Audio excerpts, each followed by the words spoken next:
All right, guys, so as you can tell by the video already, we bought a new car. Is there something wrong with me mentally? Probably at this point.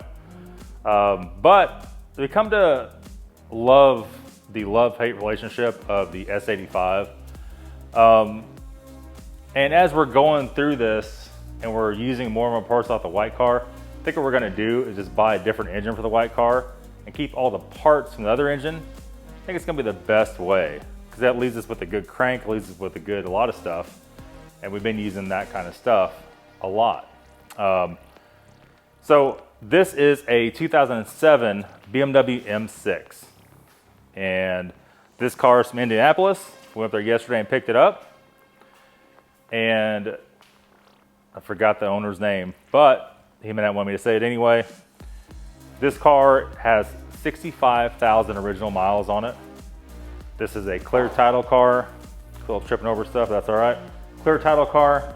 So it's not gonna need a lot of the stuff that they usually need. The top's perfect, the paint's perfect. It has the LCI wheels, it's a full LCI car.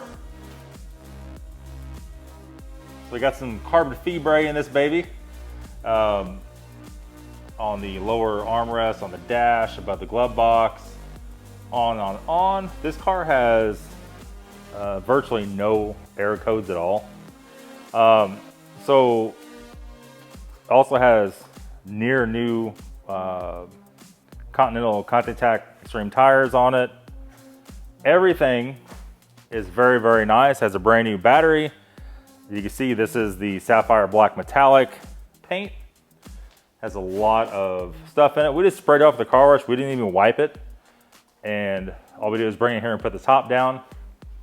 We didn't treat the seats or anything yet. The seats need to be treated a little bit. Just a little, I mean, hell, but these are like 99% perfect. So you're saying, okay, so what's wrong with it? What's the catch, Nathan? Well, the catch is this car has a broken chain tensioner. This little guy here is broken. So when that breaks, the spring, which is about yay big, and the little slug falls out into the oil pan. So this is an LCI car, so it has the 2 drain plugs.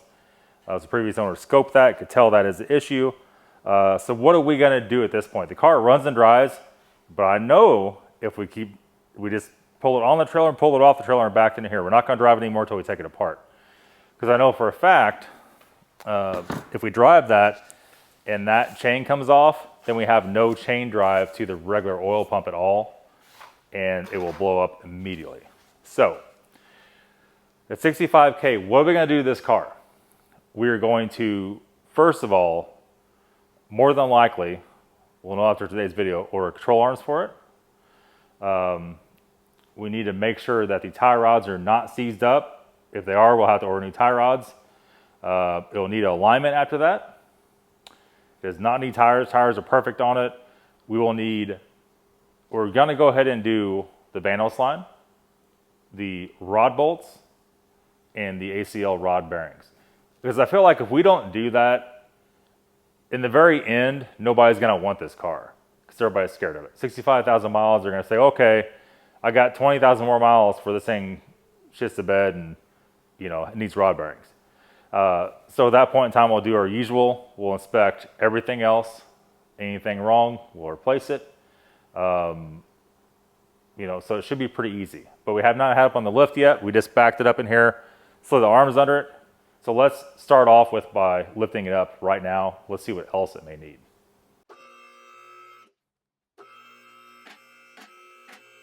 So looking at all the control arm stuff here, everything looks factory. Nothing looks that bad. A tiny bit of play on the lower. All the upper stuff, I can't really check that with the bar. And then, I'm at the wrong angle here. I'm at the wrong angle. Not bad, but the bushings are a little bit wore. We're just looking at it. A little bit of drippage here. That is actually power steering fluid. That is not the right power steering fluid that's in it because it's not green. But it's leaking in the same spot as the blue car where it's slightly dripping. I don't know if you can see that or not. Ever so slightly dripping where the steering shaft goes in. Now, we use that Lucas rack and pinion conditioner. It's about as thick as transmission fluid, but it's a seal conditioner, and that did fix the blue car immediately. We just use a half of the small bottle. That way it's not real thick, so it's not going to stop anything up. We'll probably just do the same thing to this, change the fluid, do the same thing to this. Going on back, like there's no problems all here at all. There's something, oh, it's wet, that's rainwater right here. So one thing we need to do before we go any further, we need to take these bolts out of the bottom of this, reach up in there and pull that plug for the ECU. Because what we don't want to go on, there's no ECU problems now, we don't want to flood the ECU and ruin that. All the factory exhausts is on it, factory catalytic converters, factory mufflers, factory everything. The rear diff has a little surface rest on it, which is as expected. Where's our, come over here and look at this. Our brake lines are like mint, right? Looks like it just got put on there yesterday. This is a very, very nice car. What's this car worth when it's done? I really don't know. We haven't really looked too much at the price of it. I would think, I don't know, give or take 20 grand, just a wild guesstimate. The rear uppers are leaking. It's got a little bit of play. We'll do rear uppers on it. All the trunk, everything is really good. Mufflers are sprayed black. As far as I know, these are factory mufflers. There's nothing to say otherwise, and the sound of it's factory, right? Yeah, it's got the factory heat shields back here. There's no damage, like nothing scraped up underneath of it anywhere. We are missing the jack cover up here. He said it may be in the car. We'll have to look. All the tires are brand new, and by judging by these upper rear control arm ball joints, they have not been on this car long because they haven't run them yet. Yeah, that's a no-go. Whoop. Run to fill up with the gimbal there. And overall, a very, very nice car. So on this car, I thought, well, we'll pay a little more for this one. And I think having that low a mileage, clear title, 65,000 miles, I think this will make a very good car. We'll still have to check the throttle actuators, and we had planned on making another video, one last video on the blue car, driving it. But drove it, boom, half power. And it said engine DME, I don't remember what it said. It's on my phone. My phone's in my pocket. Anyhow, clicked in through ISTA. It's the throttle actuators. Awesome. I was there twice, and we just about did them. We even have a good set laying there on the table, and we didn't. And I was telling Philip, I said, you know, we didn't do these because we assumed they'd been done. We had no codes for it, no problems for it. And we drove it, finally drove it enough where boom, we got it.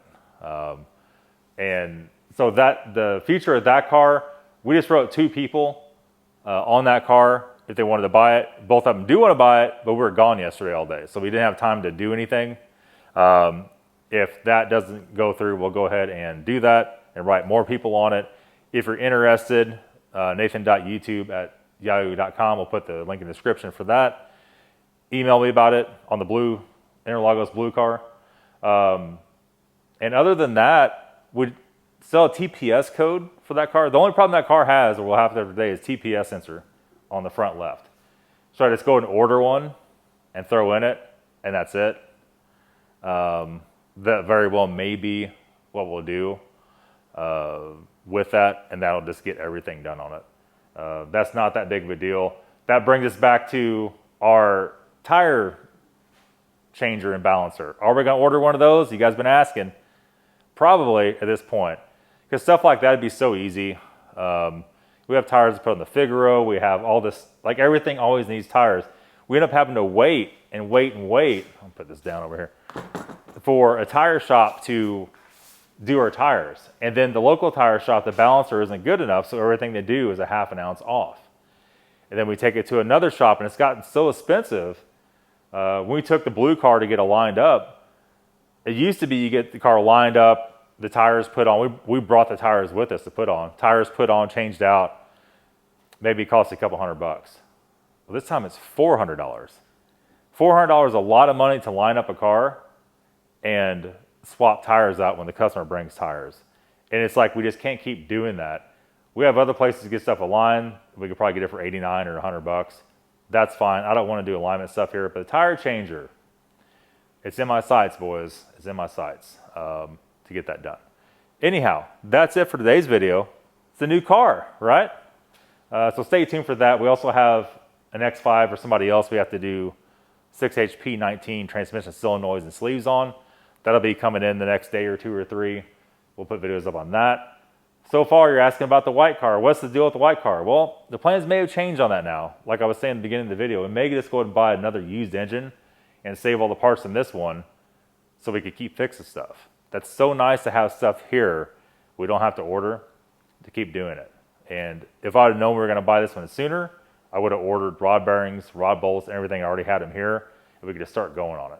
We're kind of down to take it apart one day, put it together the next on the rod bearing situation, as long as nothing else is wrong. And we still have a good crank we bought for the white car. So if we get one in that's destroyed, everything's here to fix it. That's going to be it, guys. Thanks for watching. Have a good day. We'll see y'all later.